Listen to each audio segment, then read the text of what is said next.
ధ్యాంతస్తిమిరమిహిరద్వీపనగరీ జడానాం చైతన్యస్తబకమకరాంతశ్రుతిఝరీ దరిద్రాణాం చింతామణిగుణనికా జన్మజలధౌ నిమగ్నానాం దంష్ట్రామురరిపువరాహస్య భవతి శుక్లాంబరధరం విష్ణుం శశివర్ణం చతుర్భుజం ప్రసన్నవదనం ధ్యాయేత్ సర్వవిఘ్నోపశాంతయే వందే గురుపదద్వంద్వమవాంగ్మానసగోచరం రక్తశుక్లప్రభామిశ్రమతర్క్యం త్రైపురం మఖక నారాయణం నమస్కృత్య నరం చైవ నరోత్తమం దేవీం సరస్వతీం వ్యాసం తతో జయముదీరయేత్. సదానింబవృక్షస్య మూలాధివాసాత్ సుధాస్రావిణం తిక్తమత్యప్రియంతం తరుం కల్పవృక్షాధికం సాధయంతం నమామీశ్వరం సద్గురుం సాయినాథం. ఇది కలియుగం. ఈ యుగంలో మానవుల యొక్క లక్షణాలు విచిత్రంగా ఉంటాయి. విచిత్రం అంటే ఇలానే లేవట్ట, పైగా ఏమంటాడు, తెల్లవారుధం లేవకపోయినా నారాయణ అంటే ఆయన అనుగ్రహించడేమిటా మాత్రం అంటాట. అంటే ఏమిటి? ధర్మమును ఆచరించకపోగా ఆచరించేవాడిని కూడా ఇంకొక మార్గం ద్వారా ధర్మాచరణ చెయ్యకపోవటం వల్ల వచ్చే లాభం ఉంటుందని చెబుతాడు. సులభ ఉపాయాలు వెతుక్కుంటాడు. 108 ప్రదక్షిణలు చేయరా బాబు నవగ్రహాలకి, దానివల్ల దోష విముక్తి అని చెబితే 108 చేయకపోయినా పర్వాలేదండి, 2 చేసినా దేవుడికి భక్తి అంటే ఇష్టం కదా, సర్దుకుంటాడు అంటట. ఇలా ఎక్కడికక్కడ ప్రతిదానికి సులభోపాయం వెతుక్కుంటాడు. ధర్మం ఆచరించకుండా ఫలితం పొందాలనుకుంటాట. పని చేయకుండా ఫలితం పొందడం అంటారు దీన్ని. కర్మాచరణ చేస్తే ఫలితం వస్తుంది, ఉద్యోగం చేయకుండా జీతం వచ్చేయాలి, దేవతలకు అర్చన చేయకుండా సత్ఫలితం రావాలి, పురాణం వినకుండానే మోక్షం పొందాలి, యాత్రకు వెళ్లకుండానే ఇంట్లో కూర్చుని ఆ యాత్రలే తిరగాల, మనస్సు పవిత్రంగా ఉంటే మన ఇల్లే వైకుంఠం అంటాట. ఇలా ఎక్కడికక్కడ వాడు తనను తాను సమర్థించుకుంటాడు. ఇటువంటి వాళ్ళని ఏమంటారన్నమాట? ధర్మాచార విహీనులు. వీళ్ళు ఎక్కడ సమర్థించుకుంటారు? తమకు సౌకర్యంగా ఉంటే వినియోగించుకుంటారు, సమర్థించుకుంటారు. అంటే ఏమిటి? కాశీ వెళ్ళాలి, కాశీ వెళ్లి గంగలో స్నానించి విశ్వేశ్వరుని దర్శనం చేసుకుని నీకు శుభం కలుగుతుందంటే కాశీ వెళ్ళక్కర్లేదండి, మన ఇంట్లో కూర్చుని రామ కృష్ణ అనుకుంటే కూడా ఇల్లే కాశీ అయిపోతుంది, తరిస్తాం అని ప్రయాణము తనకి కష్టం కాబట్టి డబ్బులు ఖర్చు పెట్టడం ఇష్టం లేక ఇంట్లో సీరియల్స్ చూడడం కోసం అలా సమర్థించుకుంటాట. మళ్ళీ అక్కడ అన్నం దగ్గర అలా సమర్థించుకోడు. అన్నం తినకపోతే పర్వాలేదండి, సున్నం తిన్నా బతుకుతాం అని అంటాం. చూడండి, మరి ఒక్క దేవకార్యములకు ధర్మకార్యములకు అది చెయ్యకపోయినా పర్వాలేదంటాడు కానీ ప్రొద్దుటే టిఫిన్ తినకపోయినా పర్వాలేదు, అన్నం తినకపోయినా పర్వాలేదు, అన్నం అయితేనేవిరా మరి సున్నం అయితేనేవిరా అంటాడు. కానీ పాడుపొట్టకు అన్నమే వేద్దాం సున్నం వేద్దాం అని అంటాడా? అంటే తనకి సౌకర్యం కావలసిన చోటేమో తనను తాను సమర్థించుకుంటాడు, అక్కర్లేదనుకున్న చోట లాభం వస్తుందనుకుంటే, స్వార్థం వస్తుందనుకుంటే ఏం చేయడానికైనా సిద్ధపడతాడు. అలా ధర్మమును తప్పి ఇష్టం వచ్చినట్టుగా ప్రవర్తిస్తూ ఆచారములను విమర్శిస్తూ ఆచార్యములను తనకి కావలసిన రీతిలో మలుచుకున్న వాడిని ఏమంటారు? ధర్మాచార విహీనుడు. ఈ కలియుగంలో మానవులు ధర్మాచార విహీనులు. ధర్మములు ఆచరించరు ఎక్కువ మంది. కొంచెం మంది ఉంటారు, అసలు లేకపోతే ధర్మమే నశిస్తుంది కదా. ధర్మమును ఆచరించు జనులు తగ్గుతారు, ఆచారములను వ్యవహారములను విడిచిపెట్టేవాళ్ళు ఎక్కువ అవుతారు. అందువల్ల ఏమవుతుంది? ధర్మం తప్పడం వల్ల, ఆచారం తప్పడం వల్ల ఆయువు తగ్గుతోంది. కలౌ అల్పాయుషాం రుణాం. అందువల్ల కలియుగంలో మానవులకు ఆయువు తగ్గిపోతోంది. పూర్వంలాగా 1000 సంవత్సరాలు బ్రతికేవాడు లేకుండా పోయేవాడు కలియుగం ప్రారంభమైన దగ్గర నుంచి ఆయువు క్షీణించిపోవడం మొదలయ్యింది. అందుకే ఇప్పుడు పరమాయువు లేదు. ఊరికే 100 ఏళ్ల ఆయుష్ అంటాం, కానీ 100 ఏళ్లు బ్రతికేవాళ్ళు ఎంతమంది ఉంటారు? 100 ఏళ్ళు అంటే 100 కంటే ఎక్కువ బ్రతికేవాళ్ళు పూర్వం.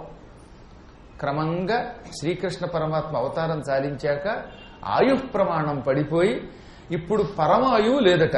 అంటే ఆ వ్యక్తి ఇంతకాలం బ్రతకాలని ఒక నియమం పోయింది. 5 ఏళ్లకు పోవచ్చు, కడుపులో పోవచ్చు, బయటకు వచ్చాక పోవచ్చు, కానీ పూర్వం ఇలా లేదు. ద్వాపర యుగంలో గర్భములో చచ్చిపోయేవాళ్ళు వేళ్ల మీద లెక్క పెట్టేవాళ్ళు. ఎక్కువ మంది 100 ఏళ్ల కంటే ఎక్కువ ఆయువుతో బతికారు. ఇప్పుడు ఆయువు తగ్గిపోయిందనమాట. అందుకే కలియుగంలో ధర్మము ఆచారము లేదు, దానివల్ల ఆయువు తగ్గింది. ముఖ్యంగా పాపం ఆడవాళ్ళకి శ్రమ ఎక్కువైపోయి రోగాలు ఎక్కువైపోతాయట. చూస్తున్నాగా మనం ఎక్కువ మంది నా పీఠానికి వచ్చే వాళ్ళల్లో 325 మంది ఆడవాళ్ళు మోకాళ్ళ నొప్పులు, లేక కూర్చోలేకపోవటం, తినలేకపోవటం, ఈ బాధలతో ఉన్నారు. వ్యాసుడు ఎప్పుడో చెప్పాడు, ఏం యోగము మరి తెలియదు పాపం. అందరికీ ఇంత అన్నం పెట్టే తల్లులు అన్నపూర్ణలు లాంటి అమ్మలకు కూడా కలియుగంలో రోగాలు ఎక్కువైపోతాయి. దాంతో వాళ్ళు పనులు చేయలేరు, కాసేపు శ్రద్ధగా భగవత్ కథ కూడా వినలేరు. విందామంటే ఏదో నొప్పి పట్టుకుంటూ ఉంటుంది. అందుకని స్త్రీణాం, ఇలా రోగములతో బాధపడే స్త్రీలకి, దుర్మేధసాం, ఇంకో కొందరు దుర్మార్గులు ఉంటారు. వాళ్ళు మీరు ఏం చెప్పినా అందులో ఉన్న ఒక ఏకం ముక్కోలాగి దాంతో అవతలవాడిని పడగొట్టడానికి ధర్నాలు మొదలెడతారు. వాడు ధర్నా చేస్తే ఈ వ్యక్తులకి వచ్చే నష్టం ఏం లేదు, కానీ తాత్కాలికంగా వీడికి అశాంతి కదా అది. ఈ విధంగా ఇతరులలో ఉన్న మంచి కంటే చెడ్డని వెతికి, లోపం వెతికి వాడిని రోడ్డు మీద పాడేయడానికి ప్రయత్నించే దుర్మార్గులకు దుర్మేధస్సులు అని పేరు. కలియుగంలో అలాంటి వాళ్ళు ఉంటారు. మీరు కష్టపడి గుడి కట్టారు, గుడి కట్టినందుకు పొగట్టువాడు ఈ గుడిలో వాస్తు లోపం ఉందంటాడు, వీడేదో పెద్ద వాస్తు పండితుడే. లేదా అబ్బే అన్నీ బాగున్నాయి కానండి హారతి సరిగ్గా జరగట్లేదండి అంటాడు. షిరిడీలో జరిగినట్టుగా ఇక్కడ కాగడా హారతి జరగట్లేదు అంటాడు. షిరిడీలో జరిగినట్టు ఇక్కడ ఎలా జరుగుతుంది ఈ సృష్టిలో? అది షిరిడీయే, మనమే. యథాతథంగా ఇక్కడ జరగట్లేదు. పోనీ వీడికి అప్పగించండి, వీడు సచ్చిన అసలు హారతి అంటే తెలియదు వీడిది, అయినా పక్కవాడిని విమర్శిస్తాడు. ఇలాగ తాను చెయ్యకపోయినా మంచి పని చేసేటటువంటి వాళ్ళని చూచి సహించలేక వాళ్ళని విమర్శించే వారికి దుర్మేధస్సులు అని పేరు. ఈ కలియుగంలో అలా ఉంటారట. ఇటువంటి వాళ్ళకి ధర్మజ్ఞానం కథం భవేత్, ధర్మజ్ఞానం ఎలా లభిస్తుంది? విచార్యైతత్తు మనస భగవాన్ బాదరాయణ. ఇలా బాగా ఆలోచించి మనస్సులో భగవంతుడు బాదరాయణుడు వేదవ్యాస మహర్షి మన కోసం పురాణాఖ్యం సుధారసం, పురాణం అనే ఒక అమృతం ఇచ్చాడు.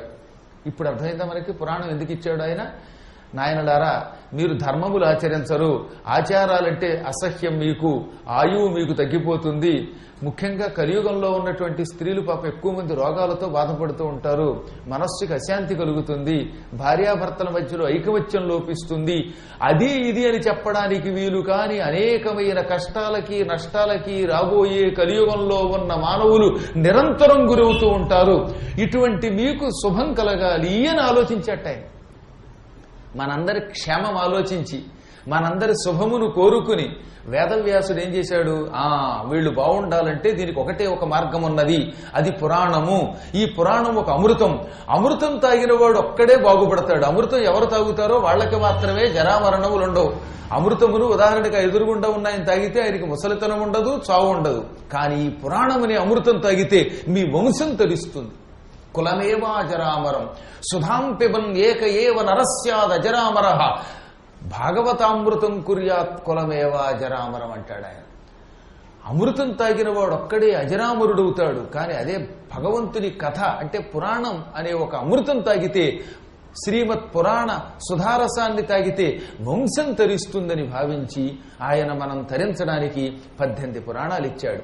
ఈ 18 పురాణములు ఒకదాన్ని మించిన ఒకటి, అన్ని గొప్పవే. ఆ పురాణం గొప్పది, ఈ పురాణం గొప్పది కాదనడానికి వీల్లేదు. అందుకే ఏ పురాణాన్నైనా సమయాన్ని బట్టి ఆయన ప్రశంసించాడు. మత్స్య పురాణం, మార్కండేయ పురాణం, భవిష్య పురాణం, భాగవత పురాణం, బ్రహ్మ పురాణం, బ్రహ్మాండ పురాణం, వరాహ పురాణం, వాయు పురాణం, విష్ణు పురాణం, అగ్ని పురాణం, నారద పురాణం, లింగ పురాణం, గరుడ పురాణం, కూర్మ పురాణం, స్కాంద పురాణం, విష్ణు పురాణం అని పిలువబడేటటువంటి ఈ 18 పురాణాలు అన్ని గొప్పవే. ఇందులో ఏది తీసేయవలసింది లేదు. ఈ పురాణములు 18 అందరూ చదవలేరుగా. అందుకే ఏమన్నాడు? నాయనలారా, 18 పురాణములు చదవలేకపోయినా, వినే యోగం లేకపోయినా కనీసం మీ ఇంట్లో పెట్టి పూజిస్తే కూడా తరిస్తారు. పూజితం యద్గృహే నిత్యం శ్రీమత్ పురాణ పుస్తకం ధర్మమర్థంచ కామంచ మోక్షంచ లభతే నరః. మీ ఇంటిలో కనీసం పుస్తకం పెట్టుకుని చదవలేకపోయినా దాని మీద ఒక పువ్వు పెట్టి రోజు భక్తితో ఒక నమస్కారం చెయ్యండి. ఏ ఇంటిలో పురాణ గ్రంథము నిత్యం పూజింపబడుతుందో, ఏ మహానుభావుడు తన ఇంటిలో పురాణములు పెట్టి ఒక్క నమస్కారం చేస్తాడో లేక దాని మీద ఓ పువ్వు పెడతాడో అటువంటి వాడు ధర్మ అర్థ కామ మోక్షములని 4 పొందుతాడు. కాబట్టి ఇప్పుడు మనం ఏం చేయాలి? కనీసం చదవలేకపోయినా ఇంట్లో పెట్టి పూజించడం పెద్ద కష్టం కాదుగా. దైవానుగ్రహం వల్ల గీతా ప్రెస్ వాళ్ళు 18 పురాణములు వేశారు. ఆ 18 పురాణాలు కొనుక్కోండి. 18 పురాణాలు కొనడానికి మహా అయితే మీకు ఒక 5,000 అవుతుంది. 5,000 రూపాయలు ఈ రోజున గట్టిగా ఓసారి హైదరాబాద్ వెళ్ళొస్తే అయిపోతుంది. ఇంటిల్లిపాది సినిమాకి కారులో వెడితే అవుతోంది. ఒక నెల్లాళ్ళు సినిమాలు మానేసి కొన్ని మనకి కావలసిన దుర్వ్యసనములు విడిచిపెట్టేస్తే, ప్రతి వ్యక్తికి అంతో ఎంతో బలహీనత ఉంటుంది, ఏదో ఒక దుర్వ్యసనం ఉంటుంది, అటువంటి వాటిని విడిచిపెట్టేయండి. ఒక్క నెల్లాళ్ళు కష్టపడండి, ఒక 5,000 రూపాయలు పోగు చేయండి. మొత్తం 18 పురాణాల సెట్టు గీతా ప్రెస్ వాళ్ళ దగ్గర కొనుక్కోండి.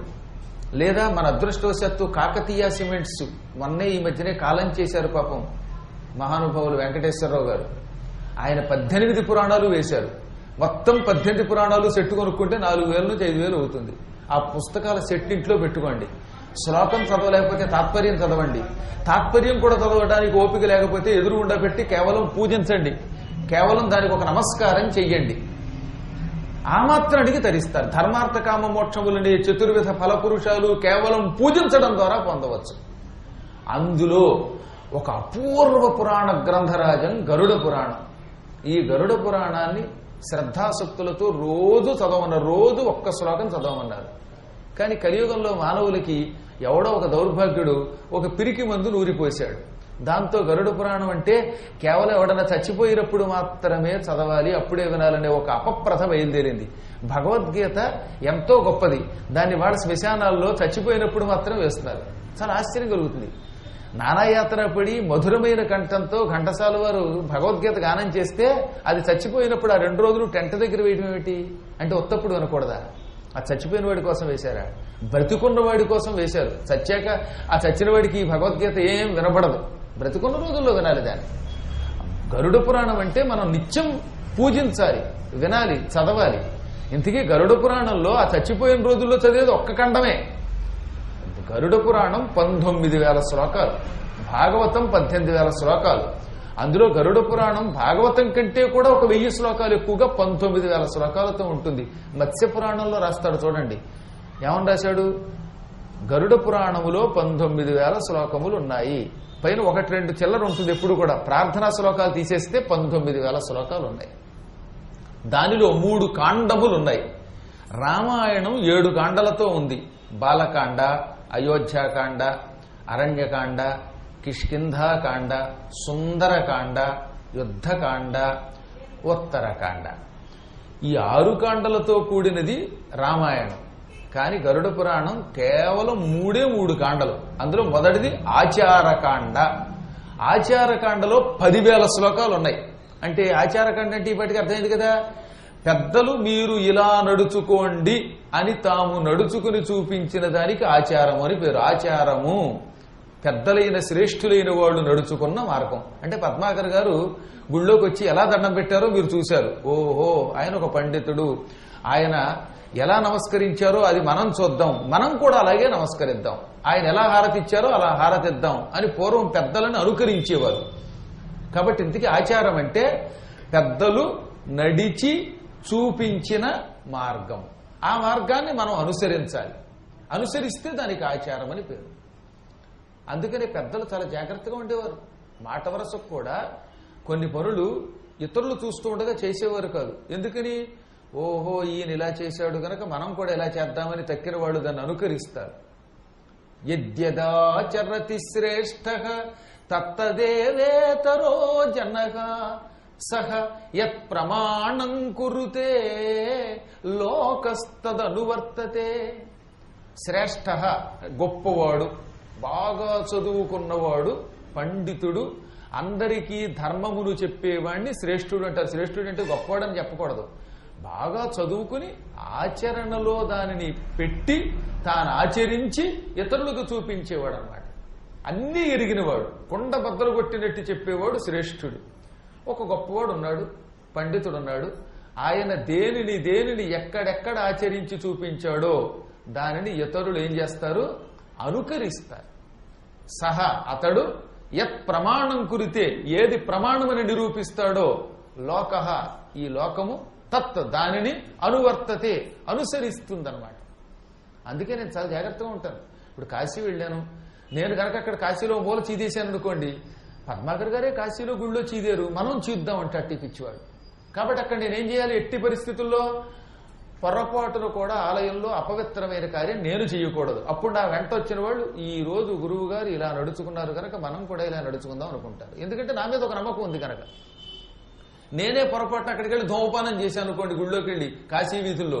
అసలు కాశీకి వెళ్ళిన తర్వాత మాట వరసకు కూడా పిచ్చి పని చేయకూడదని శాస్త్రం చెబుతున్నది. అన్యక్షేత్రే కృతం పాపం పుణ్యక్షేత్రే వినశ్యతి. ఇతర క్షేత్రములలో చేసిన పాపం పుణ్యక్షేత్రంలో నశిస్తుంది. పుణ్యక్షేత్రే కృతం పాపం, తీర్థయాత్రకి వెళ్ళాం, అక్కడ కూడా ఈ పిచ్చి పనులు చేశాం, ఉఫ్ఫు అన్నాం, లేక తాగాం, తందనాలు ఆడాం, ఇలాంటి పిచ్చి పనులు చేశాం. అప్పుడు ఏమవుతుంది? ఇతర క్షేత్రములలో చేసిన పాపం పుణ్యక్షేత్రానికి వెళితే పోవాలి, కానీ పుణ్యక్షేత్రంలో కూడా నువ్వు వెళ్ళి పాపం చేశావు. పుణ్యక్షేత్రే కృతం పాపం వారాణస్యాం వినశ్యతి. పుణ్యక్షేత్రంలో చేసిన పాపం వారణాసికి వెడితే పోతుంది. తీరా వారణాసిలో కూడా పాపం చేశాడు. అప్పటికి పద్మాకర్ గారు చెప్పలేదు ఆ విషయం, వద్దని చెప్పలేదు, దాంతో పొరపాటున ఓ పాపం చేశావు. అప్పుడేమవుతుంది? వారాణస్యాం కృతం పాపం వారాణస్యాం వినశ్యతి. వారణాసిలో చేసిన పాపం విషయం తెలిసాక లెంపలేసుకుని, దేవా తెలియక వారణాసిలో కూడా పాపం చేశాను, ఇంకెప్పుడూ చెయ్యను అనే అపరాధ క్షమాపణ చెప్పుకుని ఆ ఈశ్వరుడికి నమస్కారం చేస్తే ఆ పాపం వారణాసిలో పోతుంది. కాబట్టి వారణాసి వంటి క్షేత్రములకు వెళ్ళినప్పుడు పెద్దలు చాలా జాగ్రత్తగా ఇలా చెయ్యండి అలా చెయ్యకూడదని తాము ఆచరించి చూపిస్తే ఆయన ఎలా నడుచుకున్నాడో తక్కిన వాళ్ళు అలా నడుచుకుంటారు. కాబట్టి అక్కడ ఒళ్ళు దగ్గర పెట్టుకోవాలి పెద్దలు. అలాంటి శ్రేష్ఠులైనటువంటి వాళ్ళు చూపించిన మార్గమునకు ఆచారం అని పేరు. ఈ ఆచారం 10,000 శ్లోకములలో చెప్పారు. కానీ ఇంతవరకు ఆచారకాండని పూర్తిగా ప్రవచించే భాగ్యం పూర్తిగానే చెప్పేది. ఎందుకని 10,000 శ్లోకముల ఘట్టం చెప్పాలంటే కనీసం ఒక 9 రోజులు పడుతుంది, ఎంత కొంత సారాంశం అందించాలంటే. అది చెప్పడం మానేశాం ఈ రోజుల్లో, కలియుగంలో. ఆ తర్వాత రెండవది ధర్మకాండము. ఈ ధర్మకాండము ఉత్తర ప్రేతకల్పము పూర్వ ప్రేతకల్పము అని రెండు ఉంటాయి. అనగా మనిషి ఏ పాపం చేస్తే ఎలా చస్తాడు, చచ్చిన తర్వాత ఎక్కడికెడతాడు, అదనమాట ఇప్పుడు మనం చదువుతున్నవి. అవి ఇంచుమించుగా ఒక 2-3 వేల శ్లోకాలు ఉంటాయి. అవి మాత్రమే చచ్చిపోయినప్పుడు చదువుతారు. అది కూడా పూర్వఖండమే చదువుతాడు. మళ్ళీ ఈ ప్రేతఖండంలో కూడా, ఈ ధర్మఖండంలో కూడా ప్రేతకల్పంలో మొదటి భాగం చదువుతున్నాడు, రెండో భాగం మానేశాడు. 19,000 శ్లోకాల్లో 10,000 శ్లోకాలు ఆచారం. పూర్వ ప్రేతకల్పం 3,000, ఉత్తర ప్రేతకల్పం 3,000, వెరసి ధర్మకాండము 6,000 శ్లోకాలు. ఇంకెన్ని 3,000 శ్లోకాలు. దానికి బ్రహ్మకాండము అని పేరు. బ్రహ్మజ్ఞానం పొంది పునర్జన్మ పొందకుండా చెయ్యడానికి అద్భుతమైన విషయాలు శ్రీ మహావిష్ణువు చెప్పాడు. వెరసి 19,000 శ్లోకములతో ఉంటుంది గరుడ పురాణం. మళ్ళీ గుర్తుపెట్టుకోండి, ఆచారకాండము, ధర్మకాండము, బ్రహ్మకాండము. ఆచారకాండంలో 10,000 శ్లోకాలు, ధర్మకాండములో 2 భాగములుగా విభజింపబడి 6,000 శ్లోకాలు, బ్రహ్మకాండములో 3,000 శ్లోకాలు, 19,000 శ్లోకాలు. కేవలం ఒక వ్యక్తి చచ్చిపోయినప్పుడు ఆ 11 రోజులు చదువుతూ వారు చూసారా, అది 3,000 శ్లోకాలే చదువుతున్నారు. 13 అధ్యాయములతో కూడిన ప్రేతకల్పంలో మొదటి భాగమే, పూర్వ భాగమే చదువుతున్నారు అన్నమాట. మిగతామంతా పోయాయి. ఇంటికి మొదటిది ఆచారకాండం. ఆచారకాండం ఇవాళ రేపు చెప్పుకుందాం. ఆ తర్వాత వరసగా ఆదివారము, సోమవారము ప్రేతకల్పానికి సంబంధించిన విషయాలు చెప్పుకుందాం. ఆఖరి రోజు 5వ రోజు బ్రహ్మకాండానికి సంబంధించిన చెప్పుకుందాం. ఇలా 5 రోజులుగా దీన్ని విభజించుకున్నాం మనం. అందులో ఆచారకాండము అంటే పెద్దలు మన ఆరోగ్యం, మన ముక్తిని దృష్టిలో పెట్టుకుని ఎలా నడుచుకోవాలో చెప్పిన మార్గం. అందులో మొట్టమొదటిది లేవడంతో ప్రతి వ్యక్తి హరినామస్మరణతో లేవాలి. నమస్తే పుండరీకాక్ష, నమస్తే విశ్వభావన, సుబ్రహ్మణ్య నమస్తేస్తు మహాపురుష పూర్వజ. అసలు ఈ శ్లోకం చదువుకుంటూ లేవమని గరుడ పురాణం చెబుతున్నది. పుండరీకాక్ష. తామర పువ్వులు ఎలా ఉంటాయో విష్ణువు యొక్క కళ్ళు అలా ఉంటాయి. తెల్ల తామర పువ్వులు లాంటి కళ్ళు కలిగినవో శ్రీమన్నారాయణ నీ కొరకు నమస్కారం. నమస్తే విశ్వభావన, ప్రపంచమంతా నీలో నింపుకున్నవాడివి. విష్ణువులో ఈ చరాచర జగత్తంతా ఉన్నది, జగత్తంతా ఆయనలో ఉన్నది, ఆయనలో జగత్తు ఉన్నది కనుక ఆయనకి విష్ణువు అని పేరు వచ్చింది. వ్యాపకశీలత్వాత్ విష్ణు, అంతటా వ్యాపించి ఉంటాడు గనక ఆయన్ని విష్ణువు అన్నారు. అంతటా వ్యాపించి ఉన్న నారాయణ నీకు నమస్కారం. సుబ్రహ్మణ్య నమస్తేస్తు. బ్రహ్మణ్యము సమస్తము పరబ్రహ్మస్వరూపమని గ్రహిస్తే వాడిని బ్రహ్మణ్యుడు అంటారు. అటువంటి జ్ఞానం కలిగినటువంటి వాళ్లలో అగ్రగణ్యుడు విష్ణువు, అందుకని ఆయనకి సుబ్రహ్మణ్య అని పేరు. మహాపురుష పూర్వజ, ఈ లోకంలో అందరు పురుషులకి మూలకారకుడు ఆయనే. మనువులను, ప్రజాపతులను, బ్రహ్మను అందరినీ సృష్టించాడు గనక వీళ్ళందరికీ పూర్వజుడు, అందరికంటే ముందు ఆవిర్భవించిన వాడు, తొలి పురుషుడు. మహాపురుషుడంటే ఆయనే, పురుషోత్తముడంటే ఆయనే. అటువంటి ఆయన కోసం నమస్కారం. ఇటువంటి శ్లోకాలు ఏం చేస్తారంటే మీరు శాశ్వతముగా రాసుకోండి, రోజు ఉదయం పూట దీనిని కంఠస్థం చేసుకోండి. ఎలాగో ఈ పురాణం అంతా టీవీ ఛానల్స్లో ప్రసారం అయ్యాక యూట్యూబ్లో కూడా పెడతాను.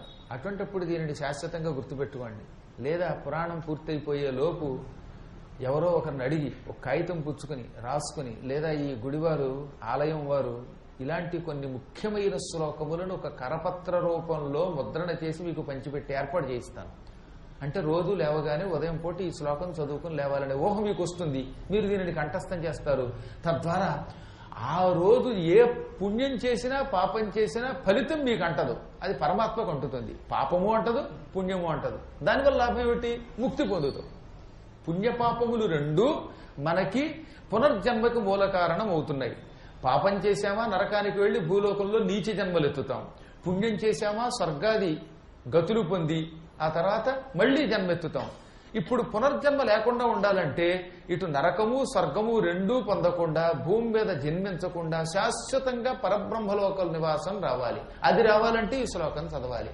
తద్వారా మనకి కర్మ ఫలం అంటదు. అందుకే తప్పక జీవితంలో గరుడ పురాణంలోని ఈ శ్లోకం చదివి తీరాలి అని చెప్పారు. ఈ సంసారం ఒక భయంకరమైన విషవృక్షం. ఇది 111 అధ్యాయంలో గరుడ పురాణంలో ఆచారకాండలో 12వ శ్లోకంలో చెప్పారు. సంసార విషవృక్షస్య ద్వే ఫలే హ్యమృతోపమే కదాచిత్ కేశవే భక్తి తద్భక్తైర్వా సమాగమః. విషవృక్షం అడవుల్లో పూర్వం అప్పుడప్పుడు అక్కడక్కడ పుడుతూ ఉండేది. కొన్ని చెట్లు కీకారణ్యాలలో ఉన్నాయి. ఈ చెట్ల పళ్ళు పొరపాటున తిన్నామా ఆ క్షణమే వాంతులయ్యి శరీరమంతా విషపూరితమై ఆ వ్యక్తి ముందు అనారోగ్యానికి గురవుతాడు, తర్వాత చచ్చిపోతాడు. అందుకే విషఫలాలు తినకూడదు. అడవుల్లో ఏ పండు పడితే ఆ పండు తినకూడదు సుమా. దొరికే కదా అని వెనక ముందు చూడకుండా తిన్నామంటే అయితే చావచ్చు, చచ్చిపోతే ఒక గొడవ. మళ్ళీ పిచ్చెక్కితే ఇంకో ప్రమాదం. పిచ్చి పళ్ళని ఉంటాయి. మీకు పిచ్చెక్కాలనే కోరిక ఎవరికైనా ఉంటే చెయ్యొద్దండి. వాళ్ళకి ఒక మంచి మార్గం చెబుతాను. ఉమ్మెత్తకాయలని ఉంటాయి. చక్కగా వాటిని రోజు 2 సార్లు తిన్నారంటే ఇక ఆ తర్వాత అన్నమాట ఇలా బుర్రగొక్కోడాలు, ఇలా చేతులు ఒప్పడాలు, ఎన్ని చేష్టలు వస్తాయో. అసలు ఏమీ తినకుండానే పిచ్చెక్కినట్టున్నారో జనాలు. ఈ మధ్యన వాట్సాప్ అనే పేరుతోటి ఒక ప్రత్యేకమైన పరికరాన్ని సృష్టించారు. దానివల్ల ఎన్ని లాభాలు ఉన్నాయో అన్ని నష్టాలు ఉన్నాయి. ఇలా మంచి పురాణాలు వినడానికి ఉపయోగించవచ్చు, దాన్ని సత్కార్యాలకి వాడచ్చు, లేదా ఎవరన్నా నాశనం చేయడానికి కూడా వాడచ్చు. మహానుభావులు చెప్పిన మాటల్ని వక్రీకరించి ఒక్క ముక్క అందులోంచి బయటికి తీసుకొచ్చి ఆయన నశించాలని దిష్టి బొమ్మలు తగలబెట్టడానికి కూడా దాన్ని వాడచ్చు. మనం ఇంక వెనక ముందు ఇంక చూడడం ఉండదు. వాడిని పడగొట్టాలి, ఏదో రకంగా పడగొట్టాలి. పడగొట్టడానికి వాడచ్చు వాట్సాప్, లేదా మంచి కార్యాలకి వాడచ్చు. కానీ మంచి కార్యాల కంటే ఈ చెడ్డ పనులకి ఎక్కువ వాడుతున్నాయి ఈ మధ్యకాలంలో. అందువల్ల ఈ వాట్సాప్ అనేటటువంటి ఒక అద్భుతమైనటువంటి విషఫలం ఉన్నది. ఇది తిన్నావా అంటే దానికి గురైపోయావా, ఎడిక్ట్ అయిపోయావా, పొద్దున్నుంచి సాయంకాలం దాకా పిచ్చి పనులే చేస్తారు. ఈ సంసారం భయంకరమైన విషవృక్షం. సంసార విషవృక్షానికి 2 పళ్ళు ఉన్నాయి, అమృతం లాంటి పళ్ళు. అవే భార్యాభర్తలు. గృహస్థాశ్రమంలో భార్యాభర్తలని 2 పళ్ళు ఉన్నాయి ఈ సంసార విషవృక్షానికి. కాకపోతే వీళ్ళిద్దరూ అమృతం లాంటి పళ్ళు అవ్వాలంటే వీళ్ళు 2 అమృతం లాంటి పళ్ళు తినాలి. తింటే భార్యాభర్తలిద్దరూ అమృత స్వరూపులు అవుతారు. అంటే ఈ సంసారం వాళ్ళని భయపెట్టదు, నాశనం చెయ్యదు. ఇంతకీ ఈ సంసారమనే విషవృక్షమునకు కాసిన 2 పళ్ళు ఏమిటి? కదాచిత్ కేశవే భక్తి. ఏదో ఒక సమయంలో అయినా విష్ణు భక్తి ఉండాలి. విష్ణు భక్తి ఒక పండు, అమృతం వంటి పండు. విష్ణు భక్తి కలిగి విష్ణువు విష్ణువు విష్ణువు అని నిరంతరం స్మరించాలి, హరిస్మరణ చెయ్యాలి. ఈ హరిస్మరణ, హరికథలు వినడం ఇది గొప్ప పండు. రెండవది ఏమిటి? హరిభక్తులతో స్నేహం. ఇప్పుడు మీరు చేస్తున్నది అదే. భక్తులంతా ఒక చోట చేరతారు, నలుగురు కలిసి మంచి మాటలు చెప్పుకుంటారు. సాధారణంగా ఇలాంటి చోటకు వచ్చే సత్సాంగత్యం మొదలెట్టాక పనికి వాళ్ళ కబుర్లు చెప్పుకోరు కదా. ఇంటి దగ్గర కబుర్లు ఇక్కడ చెప్పుకుంటారా? అనుకోకూడని మాటలు ఇక్కడ అనుకుంటారా? చీరలు నారలు ఇటువంటి ప్రసక్తి ఇక్కడ తెమ్మంటే తేరు కదా మీరు.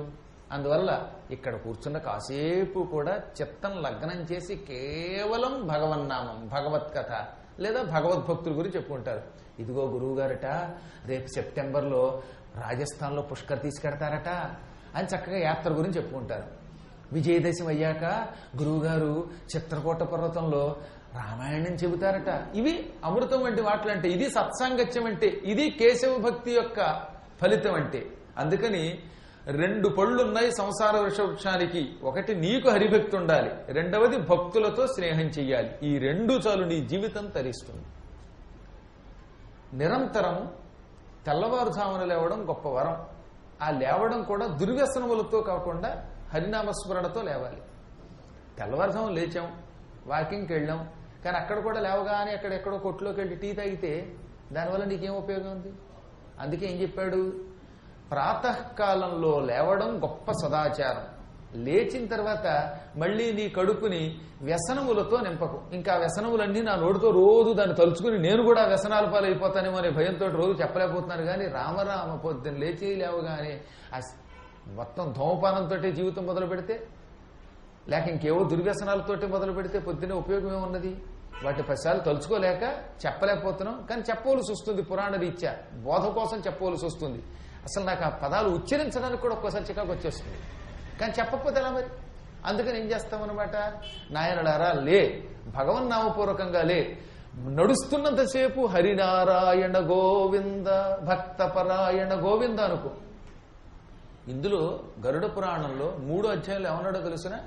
ప్రాతకాలంలో లేచి ఒకవేళ స్నానం చేయకపోయినా కాసేపు మీరంతా కలిసి భగవన్నామ సంకీర్తనతో నడవండి అన్నాడు. స్నానం చెయ్యలేకపోయినా, ఒకవేళ ఓపిక లేకపోయినా, స్నానము చేసినా చెయ్యకపోయినా హరినామస్మరణ చెయ్యొచ్చు. హరినామస్మరణకి ఏం పెద్ద నియమనిష్టలు అక్కర్లా. అర్చనలకి నియమనిష్టలు అవసరం, కానీ నామస్మరణకు అక్కర్లా.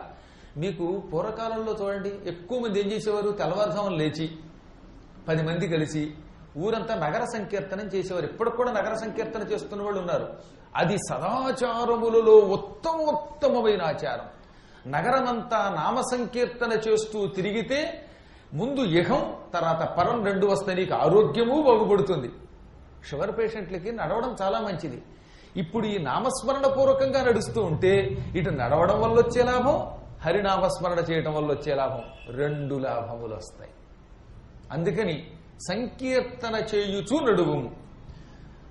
ఈ దారిలో ఎక్కడ ఏ విధమైన లోభమునకు గురికాకు, అంటే వ్యసనములకు గురికాకు. పొరపాటున అక్కడ ఏమైనా బంగారం దొరికినా ఈ నగర సంకీర్తన చేస్తున్నా దాన్ని పట్టించుకోకు. ఈ మధ్యకాలంలో అనుచితమైన ప్రసంగం అస్సలు చెయ్యకు. మానవుడికి అన్నిటికంటే అనుచిత ప్రసంగం ప్రమాదం. 10 మంది కలిసి అలా నడుచుకుంటూ నగర సంకీర్తన చేస్తున్నారట. వెనకాల వాడు ఎవడో కొంచెం దూరం అయ్యాడు. అయ్యో వాడు దూరం అయ్యాడని వీడి కోసం ఇంకోటి ఆగేట. ఇద్దరు వాళ్ళకంటే వెనకొచ్చారుగా. అందుకని ఒరే వాళ్ళు నడుస్తూ ఉంటారు కానీ మనం ఈ పక్కెళ్ళి ఏమైనా కాస్త టీ తాగొద్దామా, లేకపోతే పక్కెళ్ళి కాసేపు ఏదన్నా మనకు కావలసిన పనులు చేసుకొద్దామా అనకూడదు. అలా ఒకళ్ళకొకళ్ళు చెప్పుకుని వ్యసనమునకు లొంగకుండా, ఒకవేళ దూరం అయితే మళ్లీ కలిసి విడిగా అయిపోయినా సరే హరినామస్మరణమే చెయ్యాలి. సంధ్యావందనం అని ఒకటి ఉన్నది. అది అందరం చెయ్యొచ్చు సుమ. ప్రక్రియలు తేడా ఉన్నాయి. స్త్రీలు కూడా సంధ్యావందనం చేసేవారు. పూర్వకాలంలో ప్రతి స్త్రీ పురుషుడనే తేడా లేకుండా సంధ్యావందనం చేశారు. ప్రమాణం ఏమిటి అంటే సుందరకాండ కూడా చెబుతోంది, గరుడ పురాణము చెబుతోంది.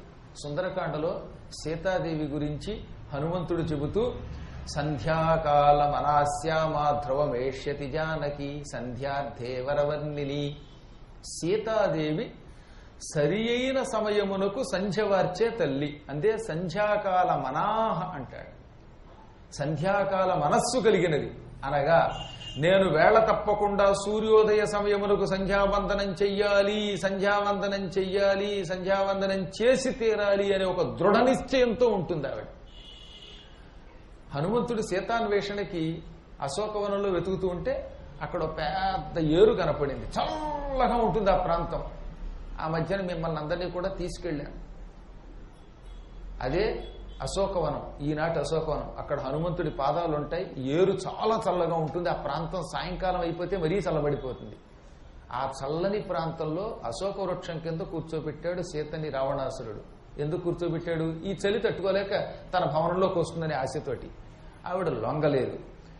ఆవిడ రోజు సంధ్యావందనం ఖచ్చితంగా చేసేది. అందుకే ఆ ఏరు దగ్గర ఉండే ఆవిడ తెల్లవారుజామున వచ్చి స్నానం చేయకపోయినా 2 చేతులతో నీళ్లు తీసుకుని సూర్యభగవానుడికి అర్ఘ్యం మాత్రం ఇచ్చేది. సంధ్యావందనం అలా చేసి తీరాలి.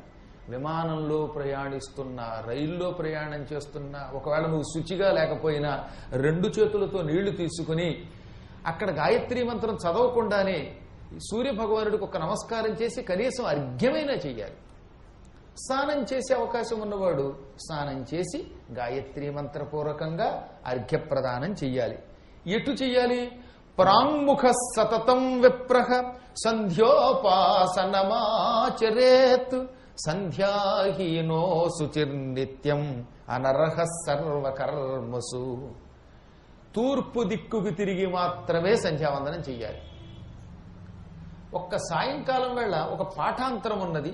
అది ఏమిటంటే సంధ్యావందనం చేసేటప్పుడు సాయంకాలం అర్ఘ్యం మాత్రం పడమరకి తిరిగి మళ్ళీ జపం మాత్రం తూర్పుకి తిరిగే చెయ్యని.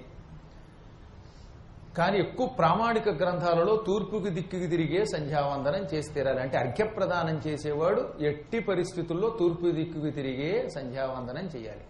ఆచమనం కూడా, ఆచమనం చేసేవాడు తూర్పు దిక్కుకి తిరిగి ఆచమనం చేసి జపం మొదలు పెట్టాలి. ఒకవేళ ఎవరికైనా లక్ష్మీ కటాక్షం మీద కోరిక ఉన్నది, నాకు బాగా సంపదలు కావాలనే కోరిక ఉన్నది, అలాంటి వాడు ఉత్తరం దిక్కుకి తిరిగి జపం చేసుకోవాలని మంత్రశాస్త్రం చెబుతున్నది. గరుడ పురాణంలో 105వ అధ్యాయంలో లక్ష్మీ కటాక్షం కావాలంటే ఉత్తరం దిక్కుకేసి తిరిగి లక్ష్మీ మంత్ర జపం చెయ్యండి అని ఉన్నది. కానీ ఆచమనం మాత్రం తూర్పు దిక్కుకి తిరిగే చెయ్యాలి. ముందు సంకల్పం చెప్పుకోవాలిగా. ఆచమ్య ఓం కేశవాయ స్వాహ, ఓం నారాయణాయ స్వాహ, ఓం మాధవాయ స్వాహ అని 3 సార్లు ఆచమనం చేసి ఆ తర్వాత సంకల్పం చెప్పుకుని నేను లక్ష్మీ కటాక్షం కోసం లక్ష్మీ మంత్ర జపం చేస్తున్నాను అనేవాడు తూర్పు దిక్కుకి తిరిగే సంకల్పం చెప్పుకోవాలి. ఆచమనాదులు చెయ్యాలి. జపం మాత్రం ఉత్తరం దిక్కుకి తిరిగి చెయ్యాలి.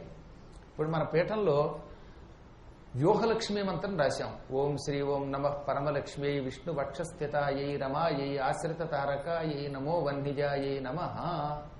దీనికి వ్యూహలక్ష్మీ మహామంత్రం అని పేరు. ఈ మంత్ర జపం చేసేవాడు తప్పక లక్ష్మీ కటాక్షం పొందుతాడు, కుబేరుడంతటి ఐశ్వర్యవంతుడు అవుతాడు, ఆనందం పొందుతాడు. ఈ జపం చేసేవాళ్ళు ఏం చేయాలి? ఆచమనమేమో తూర్పు దిక్కుకి తిరిగి ఆచమనం చేసి సంకల్పం చెప్పుకోవాలి, మన గోత్రనామాలు చెప్పుకోవాలి. జపం చేసేటప్పుడు ఉత్తరం దిక్కుకి తిరగాలి. ఉత్తర దిక్కుగా చేసే ఇలాంటి కామ్యకర్మలు, సంపదలు కోరుకుని చేసే జపములు తొందరగా ఫలిస్తాయి. ఇక దక్షిణం దిక్కుకేసి తిరిగి మాత్రం ఇటువంటి జపాలు చేయకూడదు. కామ్యకర్మలు దక్షిణం దిక్కుకేసి తిరిగి చేసే జపం మోక్షమే ఇస్తుంది, వైరాగ్యం ఇస్తుంది, కుటుంబానికి దూరం చేస్తుంది. కాబట్టి నేను నా కుటుంబానికి దూరం అయిపోవాలి, మా భార్యాభర్తలిద్దరం విడిపోయి హాయిగా వైరాగ్యంతో సన్యాసం పుచ్చుకొని అడవులకు పోయి లేక ఆశ్రమాలకు పోయి ఈ జన్మలో తరిద్దామని కోరుకున్న వాళ్ళు చేయొద్దండి. వాళ్ళు వెంటనే ఏం చేయాలన్నమాట? దక్షిణం దిక్కుకేసి తిరిగి జపం చేయాలి. అలా 9 రోజులు జపం చేస్తే ఇంకా భార్యాభర్తలకు ఒకళ్ళ మీద ఒకళ్ళకి వ్యామోహం పోతుంది. భార్య భర్తతోటి వెళ్ళిరండి, మీరు కాసేపండి, మీ దారి మీదే, మీకు మీరే నాకు నేనే అంటుంది.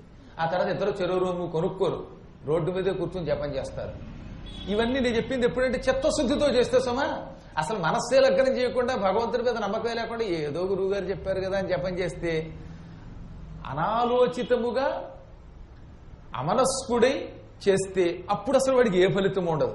చిత్తశుద్ధితో మనస్సు లగ్నం చేసి దక్షిణం దిక్కుకేసి జపం చేసేవాడు ఉన్నాడే వాడు వైరాగ్య సంపన్నుడు అవుతాడు.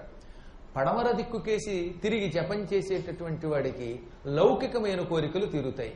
సంపదలు కావాలంటే ఉత్తరం దిక్కుకేసి తిరగాలి. తూర్పు దిక్కుకేసి తిరిగితే కుటుంబ వృద్ధి అవుతుంది. సంసారం అనేటటువంటిది సక్రమంగా సాగుతుంది. ఇవన్నీ నిజంగా సాక్షాత్తు విష్ణువు చెప్పిన ధర్మములు. విష్ణువు గరుత్మంతుడికి చెప్పాడు కనుక దీనికి గరుడ పురాణం అని పేరు వచ్చింది. ఒకప్పుడు గరుత్మంతుడు తల్లికి చాలా సేవ చేశాడు. ఆ సేవ మెచ్చుకున్నాడు విష్ణువు. మాతృసేవ చేసిన వాళ్ళంటే విష్ణుమూర్తికి చాలా ఇష్టం. అందుకే గరుత్మంతుడిని తన వాహనం చేసుకున్నాడు. గరుత్మంతుడి తల్లి కద్రువ అని పిలువబడేటటువంటి తన చెల్లెలికి దాసి అయిపోయి 1000 ఏళ్లు నానాయాతన పడిందండి పాపం ఆవిడ. చాలా కాలం క్రితం కశ్యపుడు అని ఒక ప్రజాపతి ఉన్నాడు. ఆ కశ్యప ప్రజాపతికి 14 భార్యలు ఉన్నారు. అందులో ఒక భార్య పేరు కద్రువ, ఒక భార్య పేరు వినత. ఈ ఇద్దరు అక్క చెల్లెళ్ళు. వినత పెద్దది, కద్రువ చెల్లెలు. ఇద్దరికి ఒక తేడా. ఈ ఇద్దరు కూడా కశ్యపుడి భార్యలే. ఇద్దరు ఎందుకో చిన్నప్పటి నుంచి కొంచెం కీచులు ఆడుకుంటూ ఉండేవారు. అక్క చెల్లెళ్ళు అయినంత మాత్రం చేత కలిసి ఉండాలని ఉందటండి. అక్క చెల్లెళ్ళంతా ఒకే రకంగా కలిసి ఉంటారా? అక్కగారికి చెల్లెలికి మధ్యలో పచ్చగడ్డేస్తే బొగ్గుమనే వాళ్ళు వాళ్ళకి ఉన్నారు. ఆ రోజుల్లో కూడా దితికి అదితికి పచ్చగడ్డేస్తే బొగ్గుమనేది. పచ్చగడ్డి అగ్నిలో వేసినా కాలదు కదా, కానీ వీళ్ళిద్దరికి మధ్యలో పచ్చగడ్డి పెడితే అది మండిపోయేదిట. అంటే వాళ్ళు ఎంత గొప్ప వాళ్ళు ఆలోచించండి. దాన్ని కూడా కాల్చేంత కోపతాపాలతో ఉంటారన్నమాట వాళ్ళు. అలాగే కద్రువకి వినతికి పడేది కాదు. ఇద్దరు ఒకసారి క్షీర సముద్రం దగ్గరికి వెళ్ళారు. క్షీర సముద్రం దగ్గర తెల్లగా ఉన్న ఉచ్చైశ్రవం అనే ఒక గుర్రం కనపడింది. ఆ గుర్రాన్ని చూడగానే కద్రువంది, ఏం బ్రహ్మదేవుడు సృష్టో, గుర్రం అంతా తెల్లగా ఉన్నా తోక మాత్రం నల్లగా ఉంది అన్నది కద్రువ. పాపం వినత తిన్నగా ఉండొచ్చు కదా. అదేమిటి చెల్లి అలా అంటావు, గుర్రం అంతా తెల్లగానే ఉంది, నీకేమైనా చెత్తారం వచ్చిందేమో కళ్ళతోడు వేయించుకో, గుర్రం శరీరమే కాదు తోక తెల్లగానే ఉంది అన్నది. వెంటనే చెల్లెలు గారికి మండింది. తోక నల్లగా ఉందండి, ఆవిడ తెల్లగా ఉందండి. ఇంకేముంది, వాదోపాదాలు పెరిగాయి. మూర్ఖులు వాదోపాదం చేయరండో. వాదున వచ్చున్నదే కీడు సొమ్ము వసుధను సుమతి.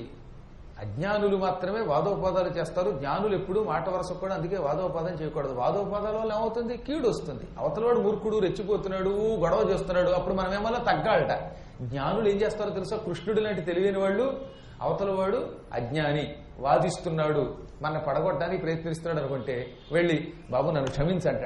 అది కృష్ణుడి యొక్క రాజకీయ టెక్నిక్. మీరు కూడా అంతే. అవతలవాడు రెచ్చిపోతున్నప్పుడు ఏం చేస్తారు, అనవసరంగా వాడితో వాదించకండి. బీపీ వచ్చేస్తుంది కదా, వాదించేవాడు కోపం వచ్చేస్తున్నా, కోపం వచ్చినప్పుడు తగ్గిపోవాలి. ఆ టెక్నిక్ నేర్చుకోవాలి. గురువు గారి దగ్గర మీరు నేర్చుకోవాల్సింది అదే. ఎవడైనా సరే నాకు కోపం వచ్చింది, ఈ క్షణమే నేను రూమ్ ఖాళీ చేస్తాన్నాడు అనుకో, కూల్ అయ్యి నేను ఖాళీ చేయకనైనా అనాలి. లేదా ఒక అజ్ఞాని రెచ్చిపోయి ఓ పెద్ద ఆయన తెగదిట్టేస్తున్నాడు అనుకోండి, యారా నువ్వు అని తిట్టేస్తున్నాడు. వాడికి రోగిష్టాడు, మూర్ఖుడు, కోపించి పెద్దవాళ్ళని. అందులో అసలు సహజంగా పెద్దవాళ్ళని యారా అనొచ్చా? మనకి ఎంత కోపం వచ్చినా ఉచితానుచితాలను ఉంటాయి. ఇప్పుడు ఒక మహాత్ముడు, ఆయన పెద్ద ఆయన నాకంటే వయసులో పెద్దవాడు, నా ఇష్టం తిట్టడమా? రెచ్చిపోయి తిట్టకూడదు. యారా అని అసలు అనకూడదు, నువ్వని అనకూడదు. అన్నామంటే మనం అజ్ఞానులం. అలా రెచ్చిపోయి తిడుతున్నాడు అనుకోండి, వెంటనే ఈయన తగ్గిపోవాలి. ఎందుకు వచ్చింది, వాడు మూర్ఖుడు కదా. అందులో పేడలో రాయేస్తే అది మన మొహం మీద చిందుతుంది. అప్పుడు మనం నవ్వుకుని వెళ్ళిపోవటమే. నాయన నన్ను క్షమించన్నావా, వాడు దెబ్బకి తెచ్చిపోతాడు, వాడి కిక్కురు మండో, ఈ పాపం అంతా వాడు అనిపిస్తాడు. అందువల్ల గరుడ పురాణం మనకు ఒక గొప్ప నీతి చెప్పింది. ఎట్టి పరిస్థితులలో వాదించకు. ఎవడైనా అవతల వాడు రెచ్చిపోయి తిడుతూ ఉంటే వినయంగా నమస్కరించు, నువ్వు తగ్గు. దానివల్ల నీకు లాభం, వాడికి నష్టం. నీ నమస్కారం పొందినప్పటి నుంచి వాడికి పతనం మొదలవుతుంది. నాబోటి వాడు వెళ్ళి క్షమించండి, నా వల్ల అపరాధం జరిగితే అన్నానా, నాకు పుణ్యం పెరుగుతుందిట. నాబోటి వాడి నమస్కారం పొంది నా చేత క్షమార్పణ చెప్పించుకున్నాడుగా, ఇక అక్కడి నుంచి వాడికి పతనం మొదలవుతుంది. అలా ఎంతో మంది పతనమే నాశనం అయిపోయారు. అది వశిష్ఠుడి దగ్గర నేర్చుకోవాలి. అదే జ్ఞానులు చెప్పిన మార్గం, అదే గరుడ పురాణం చెబుతున్న నీతి. కాబట్టి ఈ రోజు నుంచి అవతలవాడు మీ మీద రెచ్చిపోతుంటే వెంటనే మీరు తగ్గిపోండి. మీరు పొరపాటు కూడా ఒంటికాల మీద లేవకండి. మనకి ఏమిటి నష్టం అండి? అవతలవాడు తిడుతూ ఉంటే వాడికి దండం పెట్టడం వల్ల నీకేమైనా లాభమా నష్టమా? నష్టం మాత్రం పొరపాటు ఉండదు. లాభం సంగతి పక్కన పెడదాం. ఒక్క చిరునవ్వుతో, ఒక్క నమస్కారంతో లోకాన్ని జయించవచ్చు. ఆ విషయం తెలుసు వినతికి. కానీ ఆవిడకు దురదృష్టం ఉంది ఇక్కడ. కద్రువ తన భర్త కశ్యప ప్రజాపతి దగ్గరికి వెళ్ళి, ఏమండి నాకు బలమైన 1000 మంది సర్పములు కొడుకులుగా కావాలి అని కోరింది. తథాస్తు అన్నాడు కశ్యపుడు. ఈ రెండో భార్య వినత భర్త దగ్గరికి వెళ్ళి ఆ 1000 మందిని ఒక్క దెబ్బతో కాలితో కూడా తన్ని అవతల పారేయగలిగేంత బలం ఉన్న కొడుకులు 2 కావాలి అంది. తథాస్తు అన్నాడు ఆయన. దాంతో కద్రువకి 1000 గుడ్లు పుట్టాయి, వినతకి 2 గుడ్లే పుట్టాయి. ఈ కద్రువ కన్న 1000 గుడ్లు పగిలి క్రమక్రమంగా అందులోంచి పాములు పుట్టుకొచ్చాయి. మొదట ఆదిశేషుడు పుట్టాడు, తర్వాత వాసుకి, కర్కోటకుడు, తక్షకుడు, అరుకాషుడు, అంబరీషుడు, ధృతరాష్ట్రుడు, కిష్కుడు, కిమింద్రుడు, అనింద్యుడు, ఉల్లసత్తుడు, తేజస్వి, జ్ఞాని, పరమజ్ఞాని, విజ్ఞాని, కేశవుడు, కేసుడు, కర్కోటకుడు, నాగుడు, జాతి, భిల్లుడు, అశ్వసేనుడు, అశ్వతరుడు, ఇలా 1000 మంది. ఈ 1000 మంది పేర్లు చెప్తే మొత్తం పురాణం అంతా ఈ 5 రోజుల పేర్లకు సరిపోతుంది. ఇలా 1000 మంది పాములు పుట్టుకొచ్చారు. ఈ 1000 మంది పాములు మంచి పడగలతో, ఒక్కొక్కటి 1000 పడగలతో, ఒక్కొక్కడు తెల్లగా, ఒక్కొక్కడు నల్లగా, ఒక్కొక్కడు గోధుమ రంగులో, ఒక్కొక్కడు ఎర్రగా లుకలుకలాడు తిరుగుతూ ఉంటే మురిసిపోయింది కద్రువు. ఈ బాబాయ్ ఎంతమంది పిల్లలు, అబ్బబాబా భలే పాకుతున్నారని ఆనందపడిపోయేదిట. చూసారా, ఒకే తల్లికి పుట్టిన పిల్లలే, కానీ ఆదిశేషుడు, వాసుకి తెల్లగా నాలా అందంగా ఉన్నారు. మరి అదే కర్కోటకుడు నల్లగా నిగనిగలాడుతూ పుట్టాడు. అన్నదమ్ములే, ఒకడు నల్లగా ఉంటాడు, ఒకడు తెల్లగా ఉంటాడు. అదేంటో చాలా చిత్రంగా ఉంటుంది. అక్క చెల్లెళ్ళు వస్తారు ఒక్కొక్కళ్ళు. మీ 2 అక్క చెల్లెళ్ళు అంటే నిజంగానే అనిపిస్తున్నారు. ఎందుకంటే అక్కగారిని చూస్తేనేమో సీతాదేవిలో ఉంటుంది, చెల్లెలు చూస్తేనేమో స్వర్పడకలా ఉంటుంది. ఏం చెబుతాం, వాళ్ళ యోగాలు, కర్మయోగాలు. అలా వీళ్ళంతా ఒకడు నల్లగా ఒకడు ఎర్రగలా పుట్టారు. ఈ వినతకి ఈర్ష్య కలిగింది. ఆవిడికి 2 గుడ్లు పుట్టాయి, ఆ గుడ్లు పగలడం లేదు, పిల్లలు రావడంలా. చెల్లెలికి 1000 గుడ్లు పుట్టి 1000 మంది పిల్లలు ఆ గుడ్లలో నుంచి బయటకు వచ్చి బలంగా అటు ఇటు తిరుగుతూ ఉంటే, తమ బల ప్రదర్శన చేస్తూ ఉంటే ఆవిడ పొంగిపోతోంది. నాకు ఆనందమే, నా చెల్లెలి పిల్లలంటే నాకు ఇష్టమే, కానీ నా పిల్లలు ఎందుకు బయటికి రావడంలా? గుడ్లు పుట్టాయి, ఈ గుడ్డు నుంచి చంటి గుడ్లు బయటికి రావడంలా, అవి పగలడం లేదు అని కొంచెం ఈర్ష్య చెందింది. నిజానికి ఆవిడ చాలా ఉత్తమురాలే. తన సోదరికి పిల్లలు బయటకు వచ్చారు, నా పిల్లలు రావడం లేదనుకుని అందులో ఒక గుట్టుని తొందరపడి కర్ర పెట్టి పగలగొట్టేసింది. దాంతో ఏమైపోయింది, ఈ తొడల నుంచి కింద ప్రాంతం తయారు కాకుండా మిగతా శరీరమే తయారైన పిల్లాడోడు బయటపడ్డాడు. గుడ్డెప్పుడు కూడా తనంత తాను పూర్తిగా తయారయ్యాక లోపల బిడ్డ పగలగొట్టుకుని ఆ చంటిబిడ్డ బయటకు వస్తాడు. ఇళ్లలో కోళ్లు పెంచే వాళ్ళకి తెలుస్తుంది కదా. మా ఇంట్లో ఏసీ మిషన్ నిండా పావురాలు గుడ్లు పెట్టాయి. నిన్న వెళ్ళి దులిపి వచ్చాను. పాప ఆ గుడ్లు చూస్తే జాలి వస్తుంది. అందుకని పొరపాట్లు కూడా గూడు తీయకుండా అట్టే పెట్టాల్సి వచ్చింది. ఎందుకని ఎర్రని ముక్కుతో బుజ్జి బుజ్జి పిల్లలు తయారవుతున్నాయి. మనం తొందరపడి ఆ గూళ్ళు లాగేసాం అనుకోండి, ఆ పిల్లలు కింద పడి చచ్చిపోతాయి. ఆ గుడ్లు పగిలి మెల్లిగా రెక్కలు అవి తయారయ్యాక పిల్లలు బయటకు వస్తాయి. తమంత తాము గుడ్డు పగలగొట్టుకుని పిల్ల బయటపడాలి. తొందరపడి తల్లి పగలగొట్టదు. ఇప్పుడు వినత తొందరపడి గుడ్డు పగలగొట్టడం వల్ల పిల్లవాడు తయారు కాకుండా పుట్టాడు. తొడల నుంచి కింద భాగం తయారవలా మిగతా శరీరం తయారైంది. ఊరువు అంటే తొడ, ఊరువులు లేవు గనక ఆయన్ని అనూరుడు అన్నారు. ఎర్రగా ఉన్నాడు ఆయన, అందుకని అరుణుడు అన్నారు. అరుణుడు, అనూరుడు అని 2 పేర్లు వచ్చాయి. ఆయనకి కోపం కలిగింది. ఇటువంటి తల్లులు ఉంటారా? సవతి మీద ద్వేషంతో, అసూయతో, ఈర్ష్యతో కన్న కొడుకుకి అవయవములు పూర్తిగా తయారు కాకుండా గుడ్డు పగలగొడతావా? నీ ఈర్ష్యకి తగిన ఫలితం అనుభవించు. ఏ సవతి మీద ద్వేషంతో నువ్వు నన్ను పూర్తిగా తయారు కాకుండా గుడ్డు పగలగొట్టి బయటికి లాగావో ఆ సవతికి 1000 సంవత్సరాలు దాసీవైపడుండు అని శపించేశాడు. దాంతో వాడు తెల్లబోయి, నాయన నేను కావాలని చేయలేదు, నాకు కొడుకు రావాలనే ఆత్రంతో రవ్వంత ఈర్ష్యతో ఈ పని చేశాను. కానీ ఏ తల్లి నా కొడుకుని వికలాంగుణ్ణి చేయాలనుకుంటుందా? నువ్వు తొందరపడి శాపం పెట్టావు. నేను 1000 ఏళ్లు నా సోదరికి సవతినై దాసీనై ఆ చాకిరీ చేస్తూ బతకలేను, అనుగ్రహించు అంటే ఆయన జాలిపడ్డాడు. ఎంత పొరపాటు చేశాను.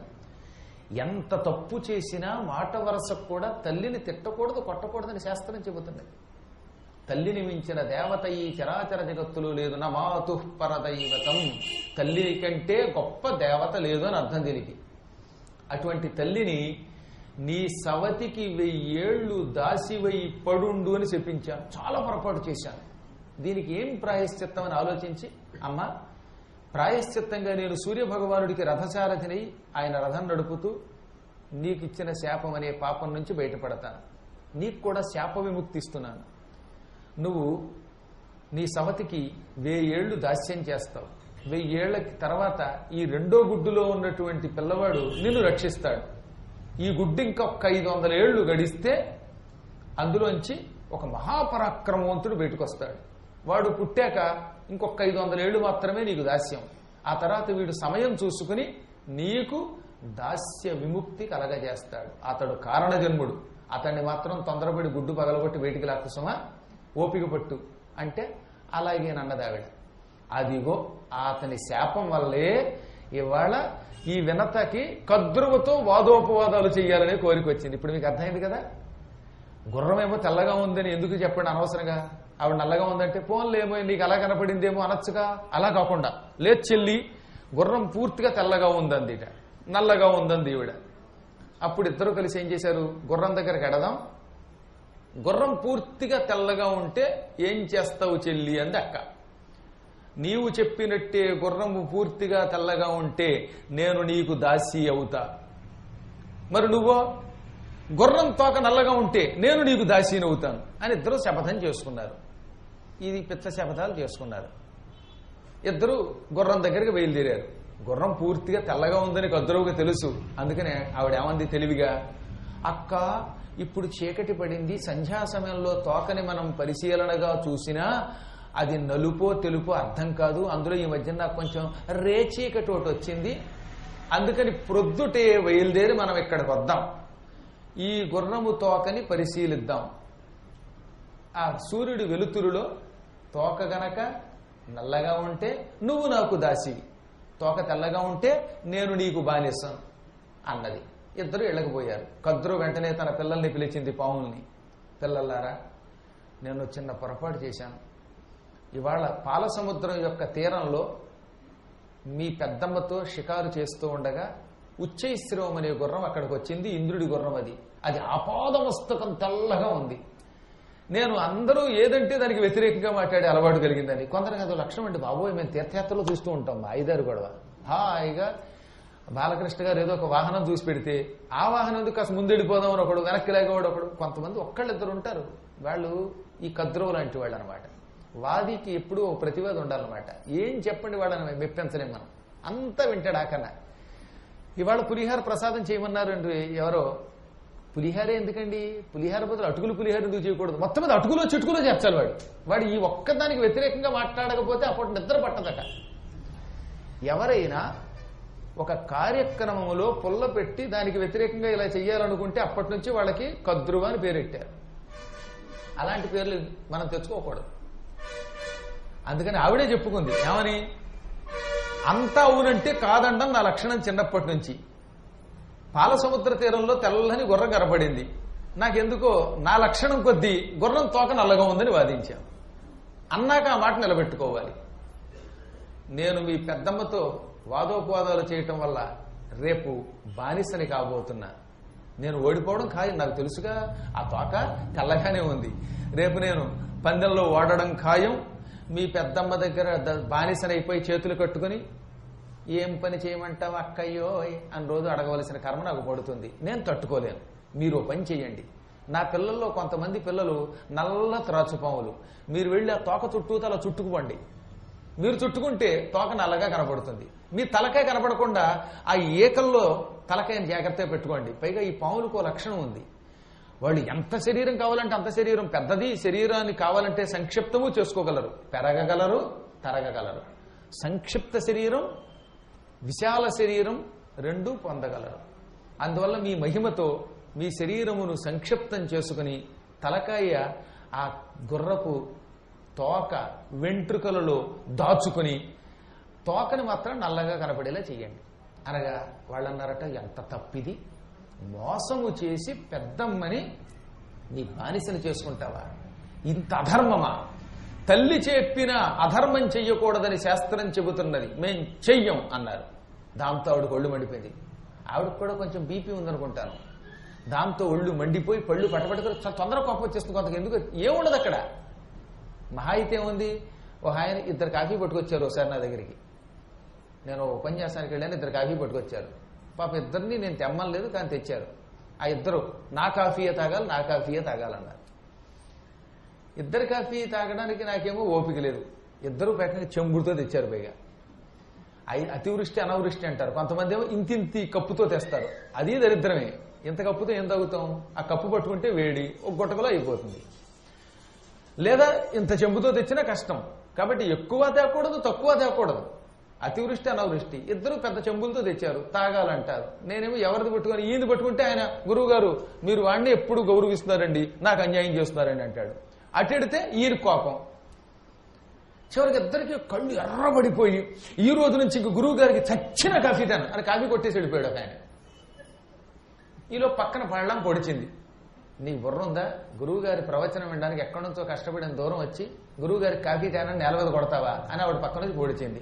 దాంతో మళ్ళీ వచ్చి గురువు గారు నాకు ఏదో తేడా వచ్చేసిందండి, నాకు దిష్టి తగిలేసిందండి అని ఏడ్చి మళ్ళీ కాళ్ళు పెట్టుకుంటాడు. ఎలా ఇది అంటే ఏమిటనమాట? తాత్కాలికమైన ఉద్రేకం ఎందుకు వస్తుందంటే లోపల ఒక రోగం అంటారు. దీనికి మానసిక రోగం, శారీరక రోగం, ఆదివ్యాధుల వల్ల మనకి తెలియకుండానే నిగ్రహ శక్తి కోల్పోతాం. ఎప్పుడేం మాట్లాడతామో తెలియదు.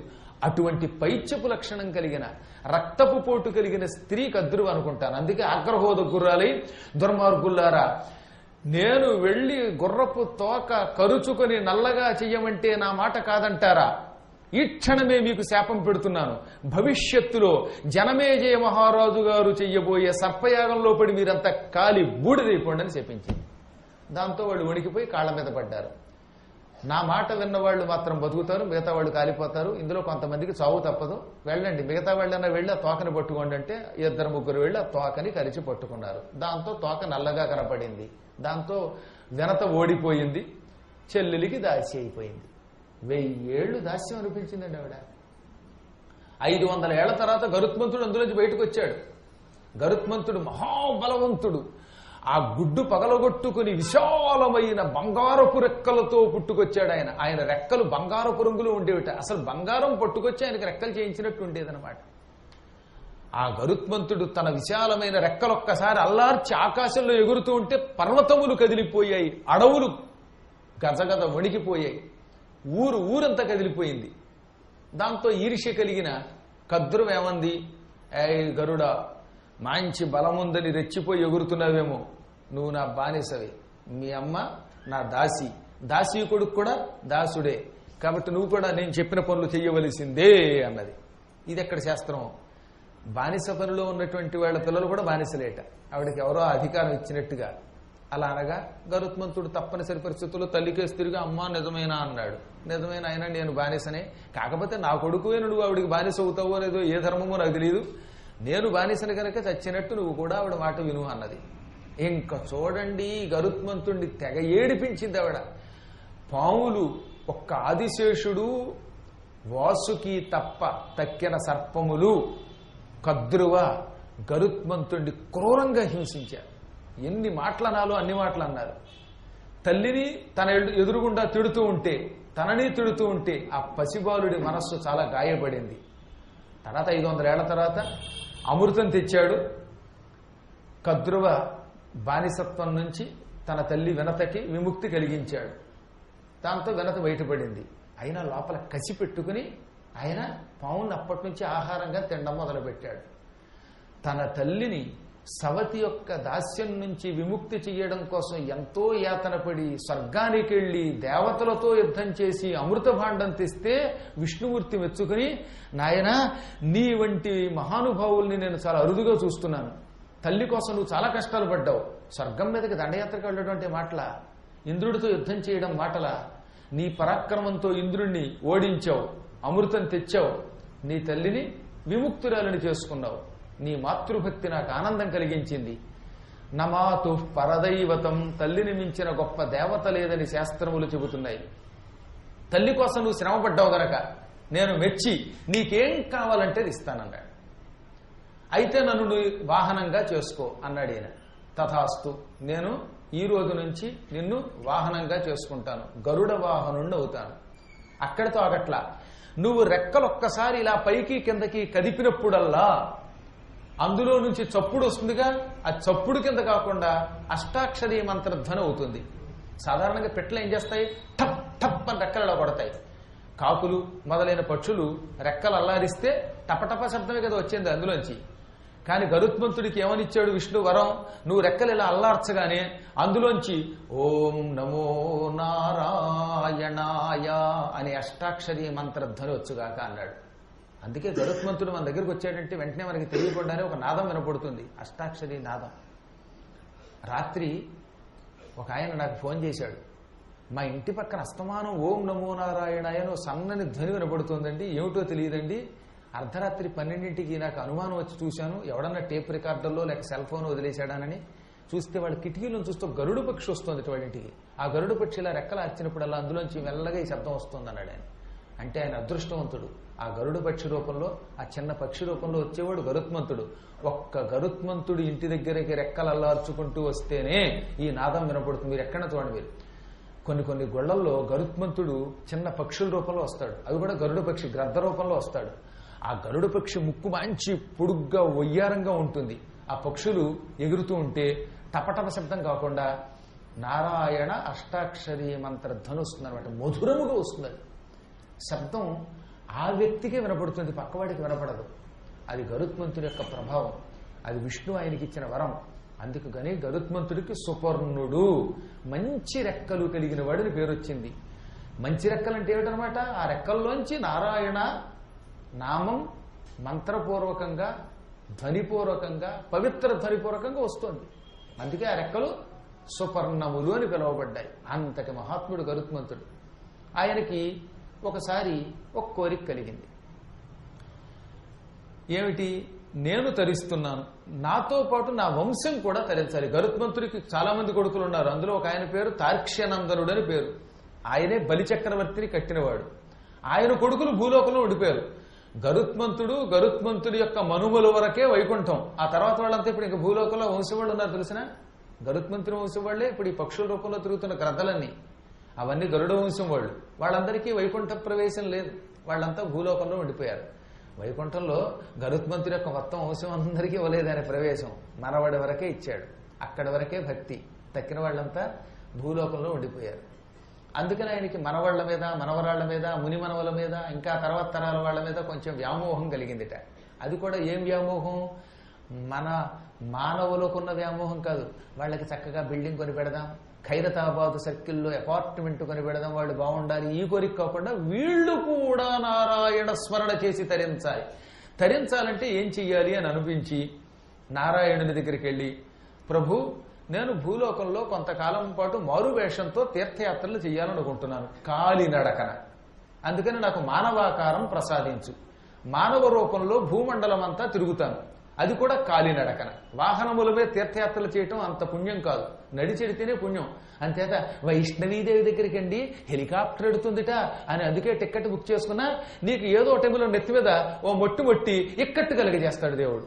ఒకవైపు ఎక్కాం, రెండో వైపు చచ్చినట్టు మళ్ళీ గుర్రమో నడకో. భగవంతుని పరీక్ష అది. ఎందుకని? అది సాక్షాత్తు వైష్ణవీదేవి జగన్మాత. అక్కడికి మనం నడక మీద వెళ్ళాలి. ఆకాశంలో వెడదామంటే అప్పుడు ఆకాశంలో షికారు చేసే అవకాశం కూడా భగవంతుడు ఏదో టైంలో మిమ్మల్ని తప్పక పరీక్షిస్తాడు. ఎక్కువ మందికి ఏదో పరీక్ష తగులుతుంది అక్కడ. అదనే కాదు, తీర్థయాత్రకి వెళ్ళినప్పుడు ఎంతో కొంత నడవాలండి. మరీ బొత్తిగా ఆలయం దాకా ఆటోలో వెడితే ఇంకే యాత్ర ఫలితం ఏముంటుంది? మనం ఓపిక లేదు అన్నాం కదా, అందుకని ఓపిక లేకపోతే భగవంతుడు ఏం చేస్తాడనమాట, చచ్చినట్టు బలాత్కారంగా నడిచేలా చేస్తాడు. అసలు గుర్రం ఎక్కలేం, డోలీ కూడా ఎక్కలేం అనుకున్నవాడు ఏం చేస్తాడనమాట, ఏం దొరకకుండా చేస్తే ఏం చేస్తావు? పైన ఉండలేవుగా. అప్పుడు దొరక్కపోతే ఎరక్కపోయి వచ్చాం, ఇరుక్కుపోయాం. పద్మాగర్ గారు చెప్పినట్టు ఆయనతో పాటు నడిచినా బాగుండేది, అనవసరంగా హెలికాప్టర్కి డబ్బులు కట్టేశాం అని బుర్ర కొక్కుని నడిచి వస్తారు. ఏం చేస్తారు? గుర్రం ఎక్కుతారు లేదా? కొంత దూరమైనా నడిపిస్తాడు ఆ కొండ మీద. ఈ విధంగా భగవంతుడు అప్పుడప్పుడు ఏం చేస్తాడంటే పాదయాత్ర మీద తీర్థయాత్ర చేయని వాడిని బలాత్కారంగా నడిపిస్తాడు. కఠినంగా కావాలని అవకాశం లేకుండా చేసి నడిపిస్తాడు. నడిస్తేనే వీడు తరుస్తాడు. అందుకని గరుత్మంతుడు నాకు ఏ మహిమ ఇవ్వకు, కాలినడకన భూలోకంలో మానవుడిలాగా తీర్థయాత్రలు చేసే మార్గాన్ని ప్రసాదించు, ఒక భాగ్యం ప్రసాదించు అన్నాడు. తథాస్తు, నువ్వు ఎప్పుడు తలుచుకుంటే అప్పుడు గరుడ రూపం నీకు వస్తుంది. అప్పటి వరకు నీకు ఇంక మహిమలు ఉండవు. మానవుళ్లాగే నడు, మానవుళ్లాగే తిను, మానవుళ్లాగే కాలకృత్యాలు తీర్చుకో. కానీ ఇంక తీర్థయాత్రలు వద్దు అని నన్ను తలుచుకుంటే అప్పుడు నీకు ఆ రూపం పోయి గరుడు రూపం వస్తుంది, నా దగ్గరకు వస్తావు అని విష్ణువు ఆయన్ను ఒక మనిషిని చేసి భూలోకానికి పంపాడు. ఆయన భూమండలానికి వచ్చాడు. ఈ భూమండలం అంతా కాలినడకన మొత్తం అంతా తిరిగట్ట. ఆసేతు హిమాచలం కాదు, మొత్తం 4 సముద్రాలతో పరివేష్టితమైన భూమంతా తిరిగాడు. గయా, ప్రయాగ, కాశీక్షేత్రం, చిత్రకూట పర్వతం, కాలంజర పర్వతం, ఓంకార పర్వతం, ఇలా సకల పర్వతాలు, నదులు, నదాలు, సముద్రాలు అన్ని కాలినడకన వెళ్లి నలుగురితో కలిసి వెళ్లి నేల మీద పడుకున్నాడు, పళ్ళు తిన్నాడు, నీళ్లలో స్నానం చేశాడు. ఆయన కూడా అందరితో పాటు కటిక నేల మీద పడుకున్నాడు, పరుపుల మీద పడుకున్నాడు, కష్టాలు సుఖాలు అనుభవించాడు. ఇలా ఆయన 3 సంవత్సరముల కాలం భూమండలంలో తిరిగట్ట. అది గరుడ పురాణం పుట్టడానికి మూల కారణం. గరుడ పురాణం అలా పుట్టింది. గరుత్మంతుడంతటి వాడు కాలినడకన 3 ఏళ్లు తిరిగాడు. ఎక్కడికి వెళ్ళినా ఆయనకి ఏం కనబడుతుంది? కష్టాలే కనబడుతున్నాయి. ఆయన కాశీ వెళ్ళాడు. అక్కడ కూడా పిల్లలు లేరు అని ఒకడు, పిల్లలు ఎక్కువైపోయారు పోషించలేను అని ఒకడు. యథాతథంగా నేను ఇందులో ఉన్నదే చెబుతున్నాను, కల్పించి చెప్పడంలా. లేకపోతే ఒక బాధట, పిల్లలు ఉంటే ఒక బాధట. డబ్బు లేదని ఒకడు, డబ్బు ఎక్కువైపోవటం వల్ల దాన్ని దాచుకోలేక బాధపడుతున్నాను బావోయని ఏడుస్తున్నవాడు ఒకడు. ఆరోగ్యము లేక ఒకడు. ఆరోగ్యం ఎక్కువైపోతే దానికి జీర్ణశక్తికి కావలసిన ఆహారం పడక ఒక ఆయనకి పూర్తి ఆరోగ్యం ఉంది, రాళ్లు తిరిగితే అరుగుతాయి, కానీ రాళ్లు తినడానికి 4 రాళ్లు లేవు వాడి దగ్గర, కాబట్టి తిండి లేకొకడు. ఇలా భూలోకములో ఎక్కడికి వెళ్ళినా, ఆఖరికి దేవుడి దగ్గరికి వెళ్ళినా ఏదో కష్టం చెప్పుకున్నవాడే కానీ సుఖంగా ఉన్నవాడు లేడు. హాయిగా కాశీలో అర్చకుడి దగ్గరికి వెళ్ళాట్టిన. ఆయన అన్నట్ట, ఏం చేయనండి, అర్ధరాత్రి లేదు, అపరాత్రి లేదు, డ్యూటీ ఎక్కువైపోయిందండి, చేయలేకపోతున్నానండి, విశ్రాంతి లేదండి, 3ంటికి 2ంటికి వెళ్ళి అర్చన చేయవలసి వస్తుందని బాధపడ్డాడు ఆయన. అంటే ఆయనకి చేయడానికి ఇష్టం లేక కాదు, ఓపిక పోయి. అంటే అక్కడ అది బాధే. మనం ఏమనుకుంటున్నాం, అబ్బవాడు ఎంత అదృష్టవంతుడండి, హాయిగా శివలింగం దగ్గర కూర్చొని అర్చన చేస్తున్నాడు అంటే ఆయన బాధ అది. నేను నిజం చెప్పనా, నాకు ఈ అనుభవం కలిగింది ఈ మధ్యన గొప్ప గొప్ప క్షేత్రాల్లో ఉపన్యాసానికి వెళ్ళినప్పుడు పాపం ఎక్కువ మంది ప్రధాన అర్చకులు ఎంత బాధపడుతున్నారో తెలిసిన. 1 గంటకి లేచి స్నానం చేసి ఆ టైంలో వీళ్ళు అర్చన చేసి మళ్ళీ వస్తున్నాం, దాంతో సరైన నిద్ర లేక గ్యాస్ ట్రబుల్ పెట్టి వేళకు అన్నం లేక బాధపడుతున్నాం అండి. అయినా అమ్మ సేవ లేక అయ్యే సేవ వదలలేమంటారు పాప. వాడు పరమభక్తులు కదా, సేవ వదలలేరు. కానీ 40 రోజుల పాటు రోజు 1 గంటకి వెళ్ళి అర్చన చేయాలంటే ఎంత బాధ మీరు ఒకసారి ఆలోచించండి. ఎంత డబ్బు ఇచ్చినా ఎంత మోక్షం వస్తుందనుకున్నా. కాబట్టి అదొక కష్టమే, అదొక తపస్సే. వాళ్ళు కూడా ఎంతో యాతన పడుతున్న మహానుభావులు ఉన్నారు. బ్రహ్మోత్సవాల్లో వాటిల్లో నిద్ర లేక బాధపడుతున్నారు. వాళ్ళు ఏదో సుఖపడిపోతున్నారు, వాళ్ళు ఎప్పుడు దేవుడి దగ్గర ఉంటారు అనుకోండి. వాళ్ళ కష్టాలు వాళ్ళకున్నాయి. కాకపోతే భగవత్ సన్నిధానంలో భగవత్ సేవ చేయటం వల్ల వచ్చేది కష్టం కాకుండా ఇప్పుడు కష్టం అనిపించినా మోక్షం ఇస్తుంది. అది వాళ్ళకి భగవంతుడిచ్చిన అవకాశం, అదృష్టం.